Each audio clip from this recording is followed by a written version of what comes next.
Hello everyone, welcome to our webinar. My name is Andrew Townsend. I am the Campaign Marketing Manager here at eLearning Brothers. Today we're going to be talking about how to improve your virtual meetings, make them more grand slam and less slow jam. So it'll be a lot of fun. It looks like we've got quite a few people here, and I think we're going to have a lot of fun and learn a lot.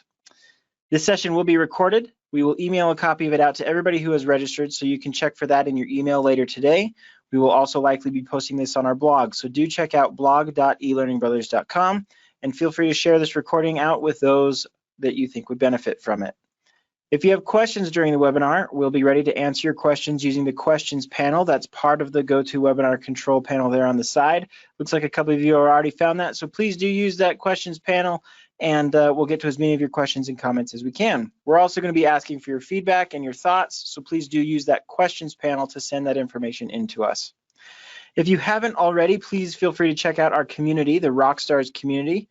There's all kinds of good stuff out there. There's tips, tricks, people ready to learn together. We have a section about games. We have a section about Lectora. We have a section about the Rockstar Learning Platform.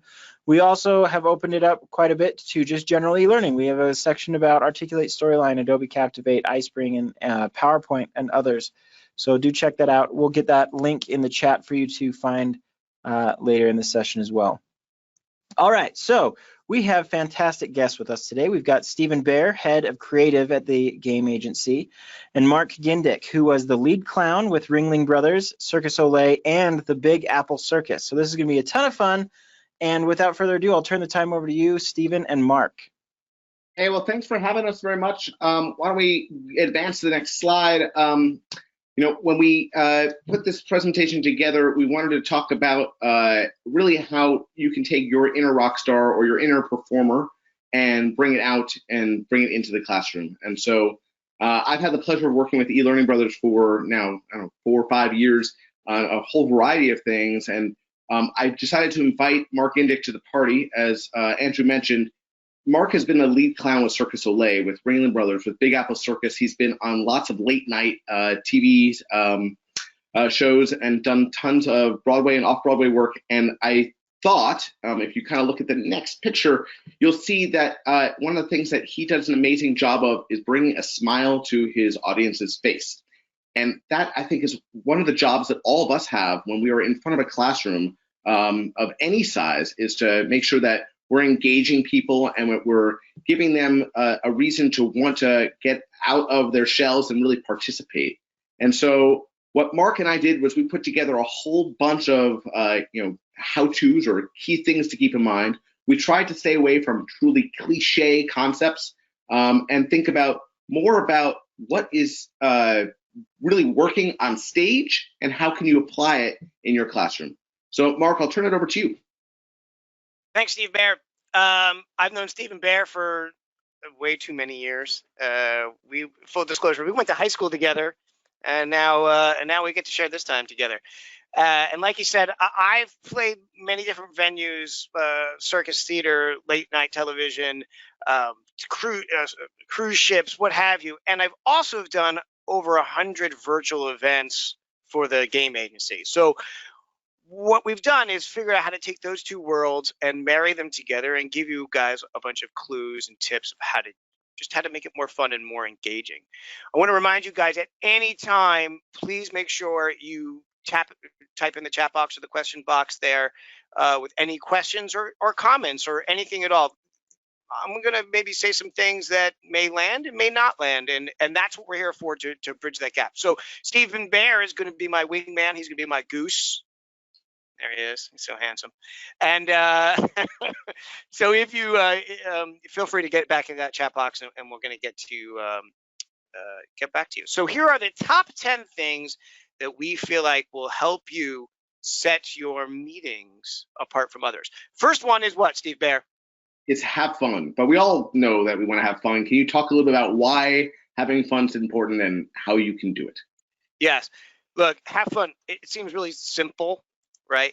And of course you're going to have fun, but it's easy to forget because we spend a lot of time planning these events and coordinating the events, and sometimes a lot of money. So the anxiety is super high, right? I remember when I built one of one-man shows called Wingman, and it was a tech-heavy show. I had a word about projection and map projection and choreography and lighting and sound. And I remember one of my mentors saying, "Hey, Mark, are you having any fun?" And I'd be like, "Wait a minute, I'm not having fun. This has turned into this gigantic monster that I have to step back for a second and be like, look, the monster is built. Now it's just time to have fun." And really, the lesson there is if you're having fun, then they're having fun. The audience is having fun. And we're going to teach you some skills how to do that. I go back to one of my favorite clowns. His name is Rob Torres. He had this really awesome act where he took a little box out, looked like a music box. And he taught the audience every time that he would open the box, the audience would clap. And he would take that applause and put it into the little box. And every time he'd open the box, the audience would clap. Now, what he was really doing there was teaching the audience, showing the audience how to have a good time and have a relationship, a communication with them. Because as soon as they started clapping, they forget. They're like, wait a minute, I'm clapping. I must be having a good time. Oh, I am having a good time. So that's what it's all about. It's about the relationship and the dialogue that you're going to have with the audience and encourage them to have a good time. And Mark, I think it's fair to say that with any of these things, by the way, you can really apply them both in a virtual world, as we all are experiencing during this pandemic, or in a classroom. Would you say? That's right. That's right. And I think that's what the next steps that we're going to show you are really key elements of how to do this in the virtual world that we've learned from the theater world. Yeah. So the next thing, yeah, it was about making a theme, and I know that in the theater world, and certainly in anything that requires storytelling, it's all about a theme, right? Can you talk about how you're seeing, especially in the work with us and others in the education space, applying a theme to the classroom? Right. The theme is essentially the content that you're going to hang everything on, right? So in a really great play or show, it might have a story or a theme. For example, if you're going to go see Hamilton, right? You're hearing them sing amazing songs and do amazing choreography, but it's telling a story. And that is what really the audience, your spectators, are grabbing onto. Okay? So how you can do that in the virtual world? There's lots of different ways. And I'm going to use the game agency, the Jeopardy game that we use as an example. One of our most successful games is an 80s themed game. And because of the nostalgia of 80s themed, people get to have a good time because they remember the 80s. They remember those questions. And often when we give that theme to, or they pick the theme really from us, they go, oh, we want 80s. Sometimes before I even get there, the organizers told the spectators that, hey, it's going to be 80s theme. Go ahead and deck it out full 80s. So they're dressed as the 80s. They have their backgrounds as decorated as the 80s. They're playing 80s music. These are very simple things that you can do with your people to add to the theme, to add to the connection, the nostalgia. It's not just a bunch of facts and content that's going to go in one eyeball and out the other eyeball, right? Other examples of themes that you can use are, it could be anything. It could be sports, cars, Broadway musical, food. I want someone to make a food one. So it can be like a collective experience of eating. I love to eat. This is going to be my theme along the way. So I encourage you to find out how you can hang your content onto something so it lands. Yeah. Mark, before we go on, another thought, and something I've seen really done well is thinking about characters too, right? So, one of the things is as you tell a story, sometimes it's about working with your class, and your corporate learners to be part of that story and in the form of characters, right? And so you think about really giving all of them parts and having them really role play through different scenarios. And you can do that in class, you can do that online, and it's a great way to make people feel like they are part of the story itself and part of the rollout, and they're going to see in a virtual experience something really play out that they need to apply in the real world. Yeah, yeah. In fact, right now, if you guys have a great theme that could help us all, put it in the chat box right now. Tell us what your favorite theme could be. It could be mine is food, obviously. Andrew has a theme. My theme is Andrew. Andrew just popped up. Hi, Andrew. Oh no, I can't be a theme. It's the Andrew show. No, I popped up to read a couple of the themes that people are typing in. I love an it. event, favorite color, that could be a theme. Yep. Which my son would say is the whole rainbow, which is his way of not having to pick a favorite color, I guess. Kentucky Derby. You can focus the entire theme around a single quote, or you could say it's on a beach, things like that. Yes, these are all great themes. These are all great themes. And I think identifying whatever makes the most sense for your content and your culture, but the whole idea is pick something that's going to resonate with your audience and make sure that they not only are potentially part of defining that in advance of your training, but certainly part of it throughout your training. Absolutely. Exactly. Talk about resonance. This next subject is the foundation, I think, of what the game agency is all about, right, Steve? Yeah, so we talk about playing with purpose all the time, and it's really utilizing gameplay to educate people and to activate people and to motivate people. And the more that you can use games to do that, the better. And we'll go through here a handful of examples of digital games. You certainly can use board games. You can use experiential games. So back over to you, Mark. Yeah, games. Obviously, the first game that comes to our mind is one of our Jeopardy games. This is also a bunch of arcade games, as you can see that the game agency offers. Obviously, these are choices that we can offer you, but also here's other games that that you can do on your own. This is the escape room. We all remember the escape room before COVID. It was really fun when we all could be locked in a room together and solve problems to escape the room. But there's a virtual way of doing that, right, Steve? That they could do quite easily. Yeah, I like this because this honestly is just a group experience. This is, as a facilitator, you can hide 5 different puzzles that you need to, as a team, solve. And those puzzles really can be whatever you want. It's quite honestly, it's any content that you want to get through. But it's basically saying to the team, until we've solved these together, all 5 of these, and maybe number 1 brings you to 2, 3, 4, and 5 sequentially, until we've solved all this, we can't escape this room. So let's make sure that we're working together to do that. And there's a clue that leads to the next, that leads to the next, the next, and then we're successful together. Really simple and a really easy, once kind of going back to that theme to go around and an activity to involve everyone with. Team play, bringing people together. Here's the game that maybe is a little more competitive, a virtual scavenger hunt. I've done this several times to kind of warm up the crowd before we do a Jeopardy game. It's, it is what it sounds like. You can come up with a list of things that you want people to bring up to their screen. The quickest person can bring a pair of scissors to the screen will win something. I won. I knew that wasn't quite fair because I won, Steve. I won. Good luck. Good try. But it could be really anything. Something that starts with the first letter of your name.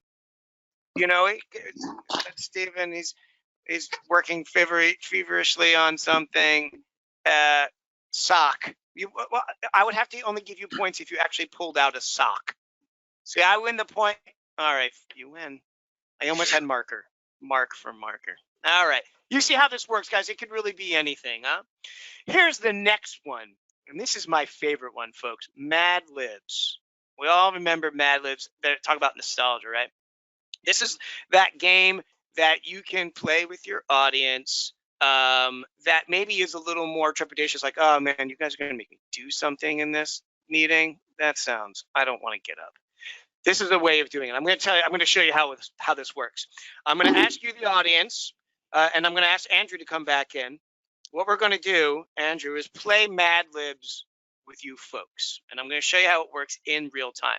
Folks, in the chat box, Andrew is going to pick a name.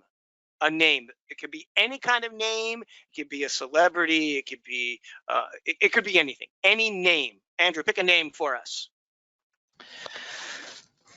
Let everybody type real quick. We're getting a couple in here. I want to pick a good one. Let's see. Guys, the more fun these are, the more fun that the game is going to be, right? Let's Is go it for it. valuable for us to know general focus of this Mad Lib, or do you want me to just pick my favorite name out of the group here? Favorite name. It's better that we don't know the meaning of the Mad Lib. Okay, then we're going to go with Rihanna. Rihanna. I like that one. Rihanna. Okay, let's do a noun. Everybody knows a person, place, or thing. A noun, please.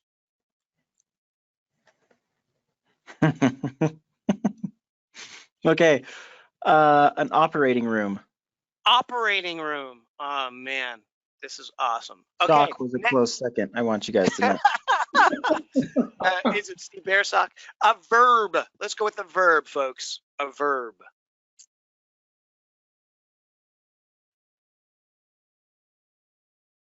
This is awesome. I love the anticipation. They don't even know what the ad lib is going to be about yet, and they're going for it. Stressful.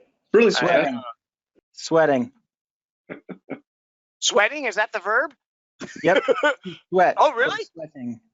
Sweating or sweat? Okay, I love it. Okay, I need an adjective. An adjective, please.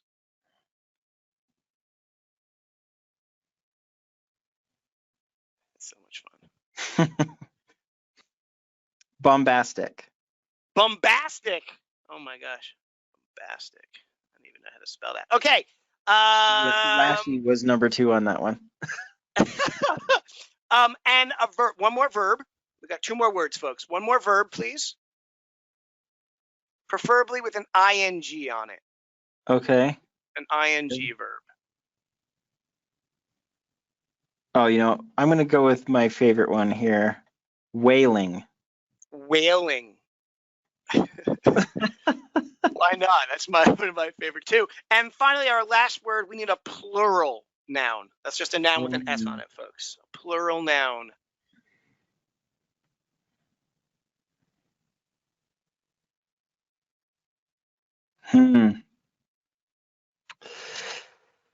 Oh, these are so good.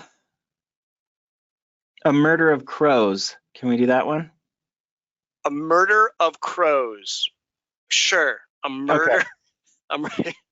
I don't think there's a better one than that. I mean, that's pretty awesome. Pretty specific. Folks, what you've just done, we've just made a Mad Libs for the bio of our one Stephen Bear. He didn't know this was coming, but folks, that's what we did. This is a great tool that if you're going to be honoring somebody, someone's retiring, employee of the month or something like that, just collectively, we've made their bio. Now, this is Steve Bear's actual bio. I just took out some of the words, and we're going to replace some of these words with the words that you picked from Mad Libs. Here it is. Stephen Bear, bio. As founder of Inc. Best Workplaces Company, monthly contributor to Rihanna magazine, and regular speaker on operating room conferences, I help others create game-based training strategies, solutions to sweating and active audiences. Since 2007, my company, the Game Agency, and our SaaS platform, the Training Arcade, has developed bombastic games for new employee onboarding, sales and product training, leadership development, safety, security, compliance systems and processes, customer service, and many other whaling topics. We have also helped shape the education industry and disrupt traditional learning methods with the creation of the interactive games such as STEM, financial literacy, and social skills, which have been played by many millions of murder of crows. That's beautiful. I feel like a new man. But the point here is, it hopefully brings a smile to some people's faces, and it allows people to really take a break, engage, and participate in hopefully a meaningful way, right? And participate somewhat passively, right? All we asked you to do is type in some simple words in a chat box. You didn't have to go running around and look for a pair of socks. Yeah, cool. Hey, Steve Bear, here's our next piece of advice. Number 4. Silence is okay. So now I am not very good at being silent. why is silence okay, and who is this directed to? Awesome. This is a great question. This is a great point too. As a comedian, some people think that silence is like the worst enemy. And when you're trying to do a presentation like this, if you're not getting a response, oh my gosh, that's the worst thing that could ever happen. And I suggest this: it's actually not a bad sign. And this is what I've learned from my first big booking. Well, when I was in my 30s, I had this gigantic booking. We had a roughly 2,500 seats a night in the audience, and we were killing. And after intermission, come back on, and I would look in the audience, and then I would look at these empty seats, and I'd be like, man, they must hate me. Why didn't that person come back? What? And then I would forget about the other 2,000 people that are having an amazing time. I propose to you guys, forget about that empty seat, because it doesn't mean anything. It could possibly mean that person went to the bathroom. It could possibly mean they're having a bad day and they had to run home and take care of something in the oven. It could possibly mean, now hold on, that they're not having a good time. But the other 2,000 people are having a good time. Guys, that is okay. This great actor, Johnny Depp, was on the actor studio, and he said there was a little interview show. He said, look, this could be the most beautiful, delicious, juicy peach fruit in the world. But some people don't like peaches. That's it. It sounds like out there and silly, but really, look, you can't please everybody. All you can do is do the best you can. Now, some people think, I'm not, I want that reaction. Well, another reaction that you can encourage is the chat box. The chat box is not a negative, it is a positive. That's how some people feel comfortable communicating to you. That's okay. Guys, the rules have changed for presentations. We are no longer going to a boardroom. We're no longer going to a ballroom where you're coming to your world. We are going to your world. We're going to your living room, your home office, your kitchen, your bathroom, wherever, but we're going into your room. So we have to abide by their rules. It is a conversation. Now, I said in the very beginning, Steve Bayer and Andrew are my wingmen. That is a great way for me to stay engaged with you guys and have a second person. I encourage a wingman to be able to look through those chat boxes and be like, hey, Mark, this person just said this thing as a question or a comment, and that will help continue the conversation. So silence is not a bad thing. I've just talked for like a whole bunch of minutes, and I'm now really excited to hear what Steve Bayer has to say.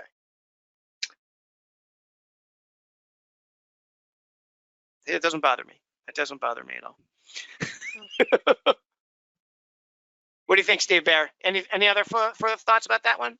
No, I think that the reality is like you said, people communicate in all sorts of ways, and the more that we can focus on the people who are truly engaged, and going back to rule number one, the more that we're focused on having fun and making it a really inclusive experience, we can probably bring those people who are silent out of their shells and get them talking, and that's what we need to focus on. That brings us to number 5. Go fishing. What do you think about that? Yeah, so when you say go fishing, do you mean like IT security, like people who are phishing scams, that type of stuff, or something else? Right. In the IT world, it has a negative connotation, but in this world, it has. I'm turning it to a positive connotation. See, look, you guys, in the circus and theater, as a clown, often we bring people out from the audience, and I build a routine or an act that they get to have a great time with me on stage or in the ring. But people say, "Wow, that must be a plan. How did you get that person?" Well, I will tell you this. Every time I use an audience participation, it's always a real audience member. I never, ever, ever, ever use a plant. It's about finding the right people to include and how to include them. I would argue it's not the audience participation is just not just one person participating. It's the entire audience. How am I going to get everybody to participate in this piece and not just the person that I pick on stage? It's like a fisherman. You You're going to put out as many leads as possible and see who bites. Here is another way of, here are some key ways of doing that. To include the entire audience, I use this one technique. When there's an audience of 2,000 people, I look at one person in the eyeballs, maybe 2 or 3 rows back. And when I make that real connection with them in their eyeballs, the surrounding people feel like I'm also looking at them.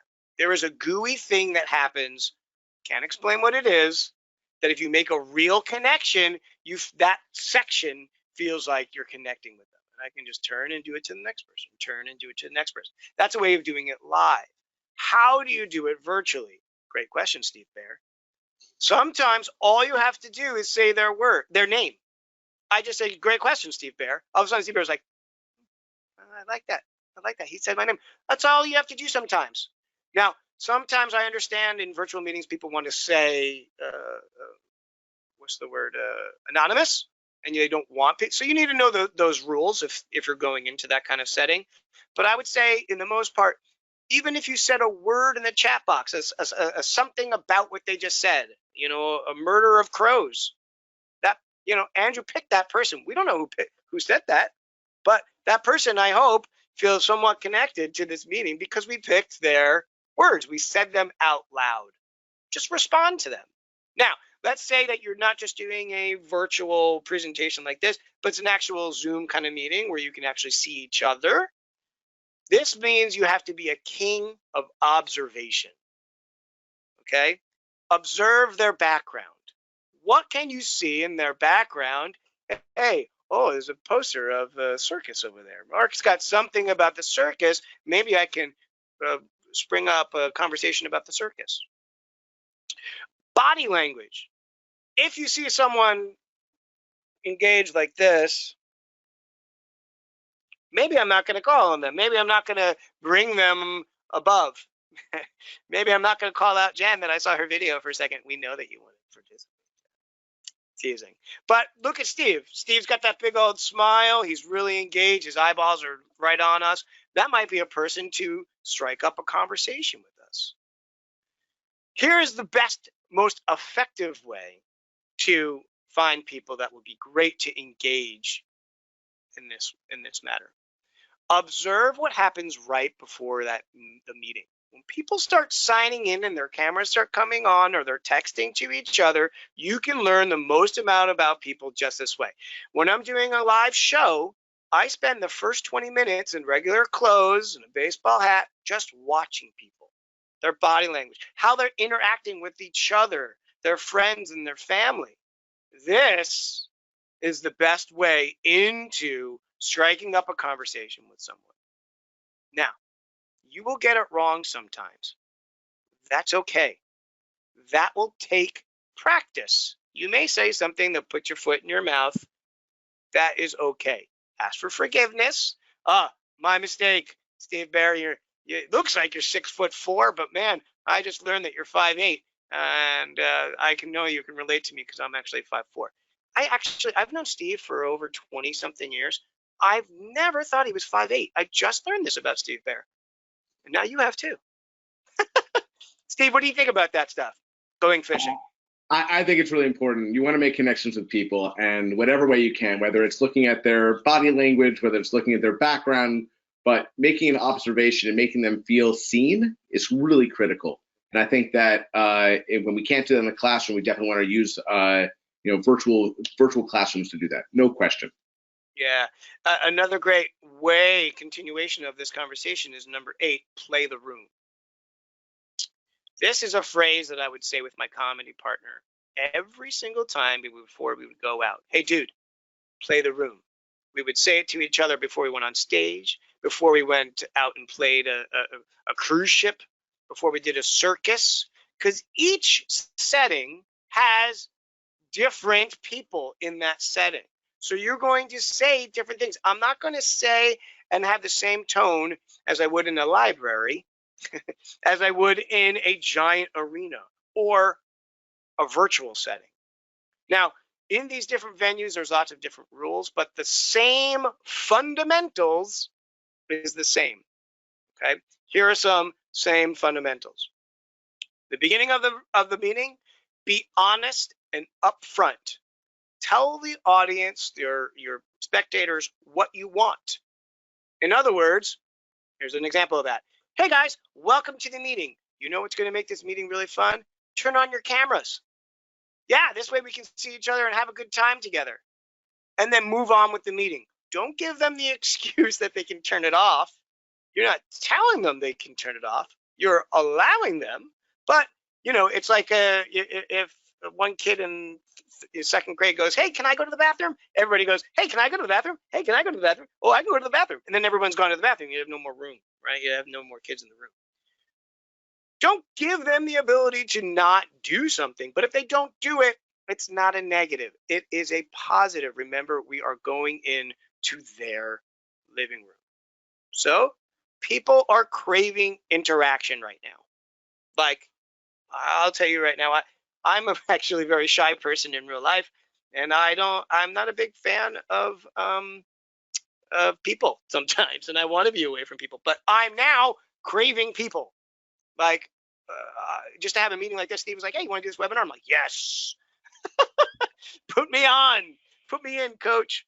So people are craving this interaction. What I would encourage you, I love this comparison about playing the room. It's like a rock star. You remember, we're in this world right now, okay? We're in this tight little box. So you're going to play this room. I'm not all of a sudden going to stand up and explain something because now you don't know what I'm doing anymore because I've just stood up. I make this comparison. It's like a rock star going to play a library with their electric guitar, right? They plug it into the amp and you're shredding, and the audience is going in the library going, whoa, dude, tune it down, right?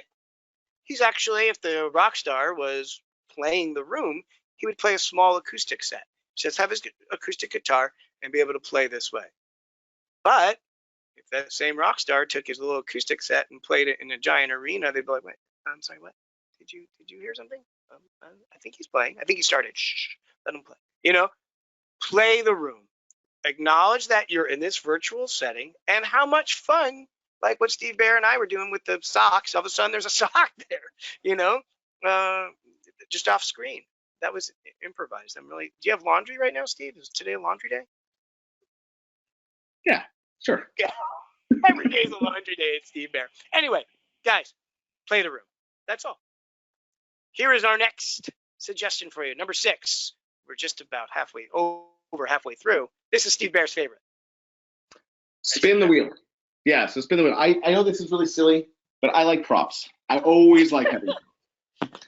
So I have lots of props for everything I do. And it's just a little way of keeping people on their toes. By the way, I bought this at IKEA for $25. You know, and you can always get little things like this. But use this, throw people's names on it, put different choices on this, but keep things actually active and keep it suspenseful and see what's going to happen and make a game out of it. And the more that you can do that, the better. Yeah, Steve Bear's talking about that bubbly feeling that you're like, oh, is my name going to be called? Or what's going to be selected? It's that element of chance. It's that ability to fail and have it be horrible, but it's going to be great because that bubbly thing, that suspensefulness is what keeps it spontaneous and exciting. And another thing, of course, about the wheel is another one favorite thing of Steve's is prizes. Am I right, Steve Bear? Everyone likes prizes, right? And prizes come in all shapes and sizes. I didn't say that just because it rhymes. But the reality is that you want to take into account someone's intrinsic and extrinsic motivations. And certainly prizes fall into the extrinsic category. So go ahead, Mark.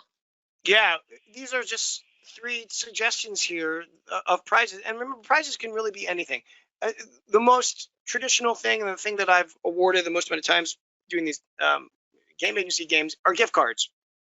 Really simple. It could vary amount that you're giving. The amount doesn't matter. People are just excited to win, you know. Also, tangible goods, of course. Look, if you are a part of a company that are giving away Apple Watches, I want to put in an application like right now. I'm just saying tangible things is great. And this is something that Steve Bear suggested is an experience. And I think this is really important because sometimes when you're part of a big company, the CEO seems quite far away, right? Maybe you saw him in a virtual meeting like this, but you've never actually talked to them or have an interaction with them. How about winning an experience with the CEO, right? You can have a coffee, you can have a dinner, you can just have a hang, whatever. In fact, right now, folks, the first person that puts in the chat box the word coffee in all capitals will win a coffee date with head creative Stephen Bear. Go ahead, the first person that does it. That's pretty exciting. Let's see. It's exciting. Look, it's what, someone already did it? We definitely, we have like 20 here already. But the first one was Laurie. What? Laurie. Oh, I thought it was Mommy. Right. It's your mom? Laurie, your mom? Andrew, make sure you get Laurie's information. Look, Laurie, congratulations. This is just not a Starbucks coffee date. This is like a gourmet coffie date. Am I right, Steve Bear? Yeah, no, it's gonna be amazing. It's gonna be amazing. But I will say this. I think back to really early in my career, and the CEO of the company I worked for, there was about 1,000 people, and I worked well below him. He and I happened to have the same birthday. And as shy as I am, by the way, he is 20-something years later, still my mentor. As shy as I am, I somehow got him to agree to take me out to lunch on our birthday. And it became an annual thing for the next 5 years that I worked at that company. And it was one of the things that I remembered thinking was so special, was this absolutely incredible opportunity to be with someone who I looked up to and just have a few minutes with in a non-conventional, non-work environment where I could learn from that person and interact with them. And 25, 30 years later, I still remember that. And so that's a really important thing to keep in mind. We sometimes underestimate the importance of those experiences. Yeah, those experiences are not to be underestimated. I can tell you this: most of my major bookings, the big ones, have not been from my talent. Big surprise, I'm not a big talent, but what I am is as a personable person. I love interaction. I love knowing people, and those connections. Hey, Mark's a great guy, actually. You want to be around people when you're in the trenches with people that you like and you get along with and are good to be around. Not the talent. The talent comes and goes. But if you make that connection, that lasts forever. And that's what we're about here, is making connections. Yeah? Boom. Let's go to our next slide here. Number 9, embracing butterflies. We're getting to the end. Embracing butterflies. Do you know about those butterflies, Steve Bear? Well, I always think about when I'm about to go on in front of people, I definitely have little butterflies in my body, and I have to kind of think about what do I need to do. Certainly my adrenaline goes a little bit. Maybe I go into a little sweat, but I start to think about how am I going to make this a good experience. So I assume that happens to most people. I hope that happens to most people. Yeah. Yeah, that's the question that I asked one of my mentors once. Big famous dude. I'm like, do you ever get nervous before you go out there anymore? And he says, every time. Every time. Look, the butterflies are to be embraced, not to be chased away.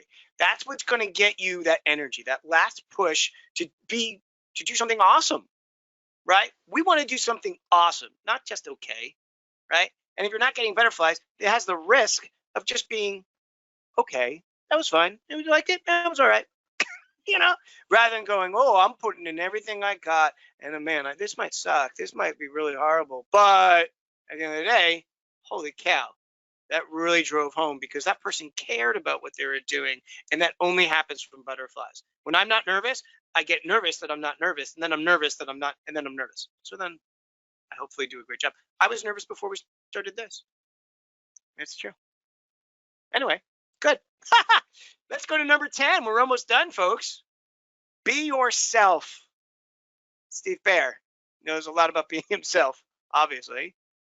I think this is about just being as personal as you can be, right? At the end of the day, people want to make a connection with who you are. And hopefully they're there to learn from you or learn with you.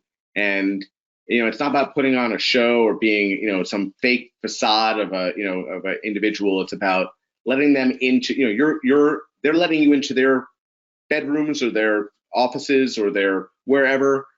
Let them into who you are, right? That's how I see it. Right. No, totally. This is the gateway, guys.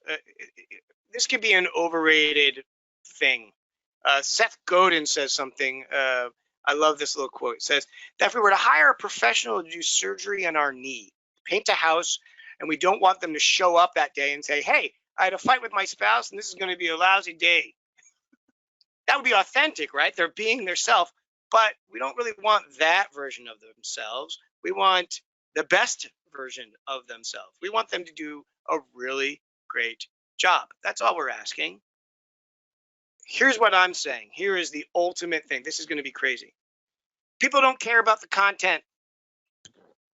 People don't care about what you're saying, right? A juggler can come out and do an amazing juggling act, and you're not going to care about them. What you're going to care about is that juggler or presenter first, and then you're going to care about the content. This is the gateway into getting people to care what you're saying, or to learn what you're saying, or pay attention to you, because they trust you. They want to know about you. They're having a good time with you. They don't care about that stuff, right? How do you do that? Be vulnerable. Be open.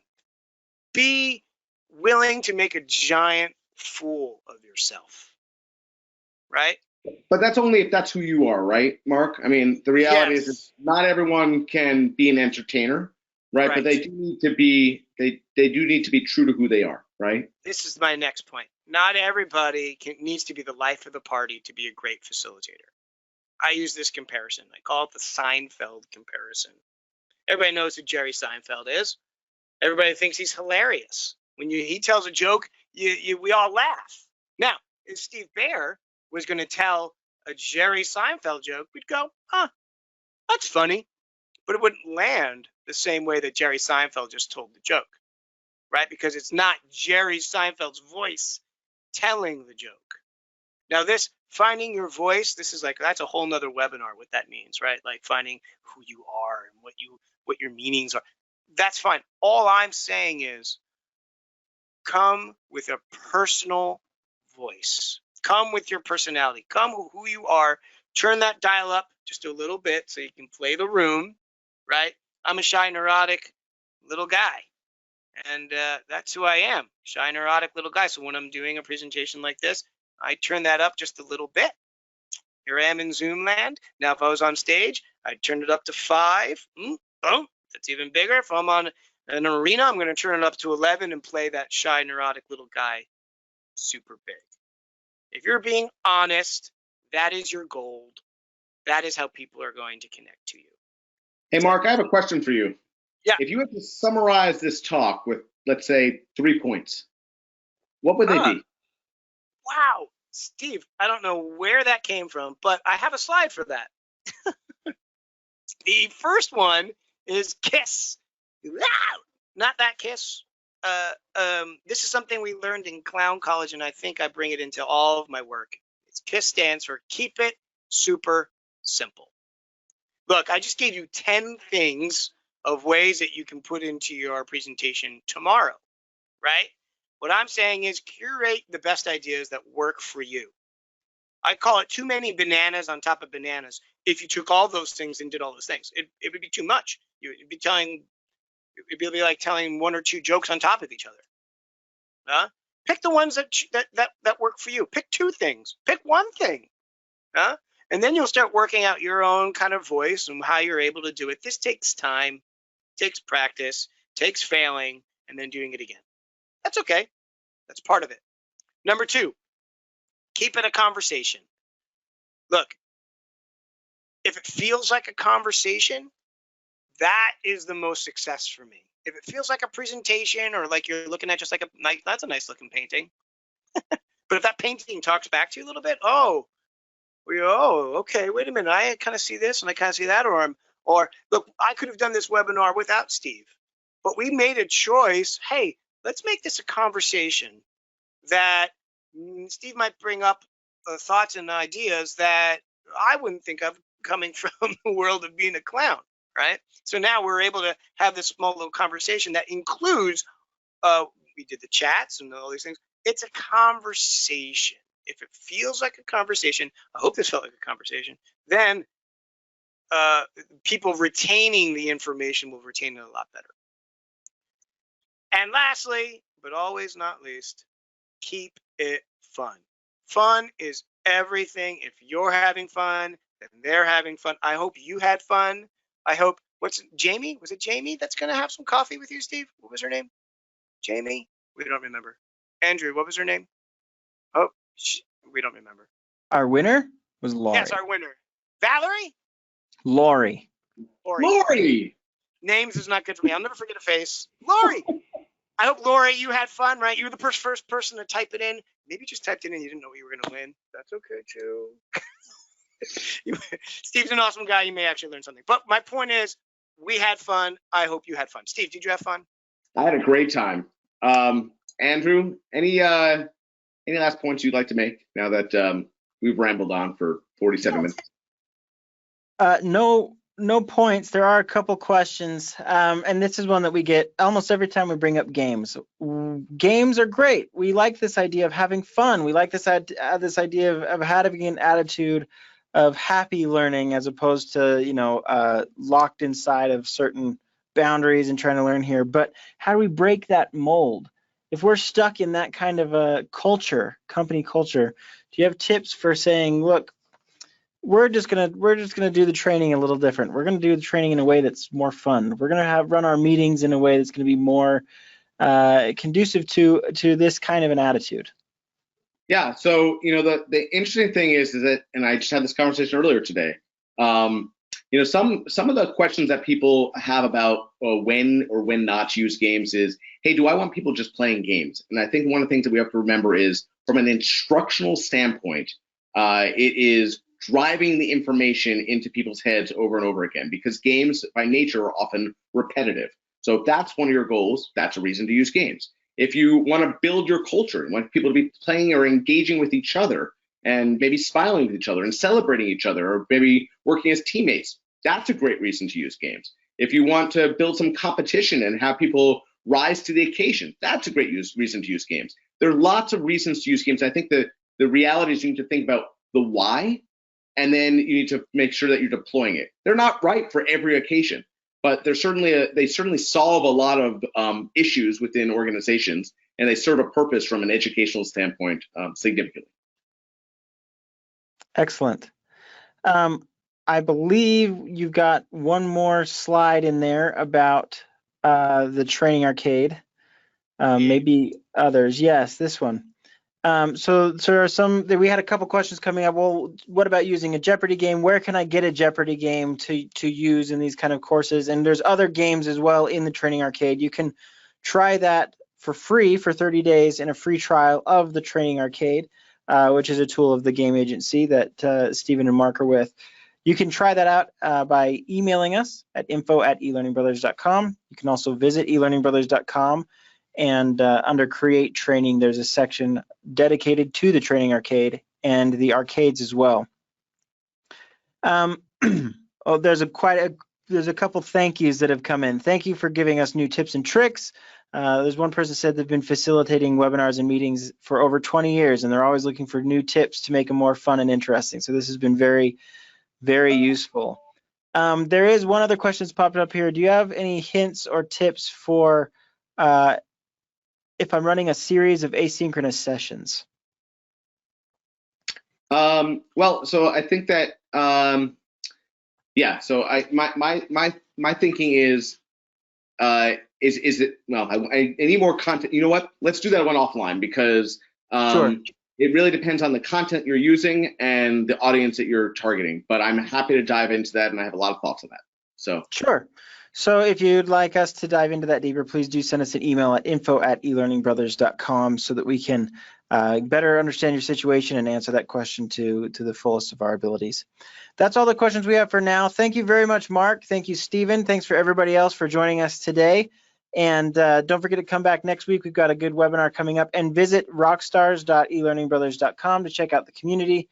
And of course, visit elearningbrothers.com to learn more about games and e-learning development. Thanks, everybody. We'll see you guys next time. thanks, everyone.